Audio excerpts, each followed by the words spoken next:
Chapter third का question number 36 जो कि आरबीएससी मेन एग्जाम 2017 में पूछा गया है। क्या है question? Differentiate between calcination and roasting. तो देखो बच्चों, कैल्सिनेशन और रोस्टिंग दोनों ही क्या है? प्रोसेस है जिसमें क्या करा जाता है? कार्बोनेट और सल्फाइड ओर को ऑक्साइड में कन्वर्ट किया जाता है। तो देखो, कैल्सिनेशन का मतलब तो पहली बात तो यह है कि कैल्सिनेशन में कार्बोनेट जो ओर होते हैं उन्हें क्या किया जाता है? हीट किया जाता है। पहला पॉइंट क्या लिख सकते हैं आप कि in calcination carbonate ores are heated. जबकि रोस्टिंग में क्या लिख सकते हो? While in roasting sulphide ores are heated.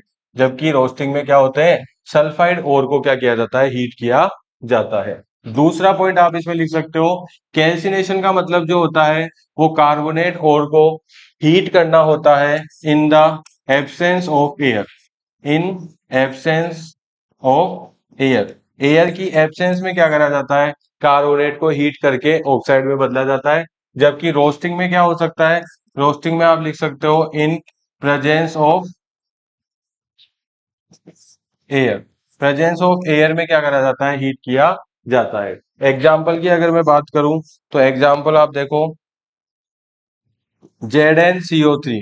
ZnCO3 zinc carbonate है, इसे ऑक्सीजन की एब्सेंस में हीट करना है तो डायरेक्ट क्या बन जाएगा? जिंक ऑक्साइड प्लस में CO2 गैस। जबकि अगर जिंक सल्फाइड होता तो इसे ऑक्सीजन की प्रेजेंस में क्या करेंगे? हम हीट करेंगे, क्योंकि रोस्टिंग में क्या होता है? Presence of air. तो ये बनाएगा क्या?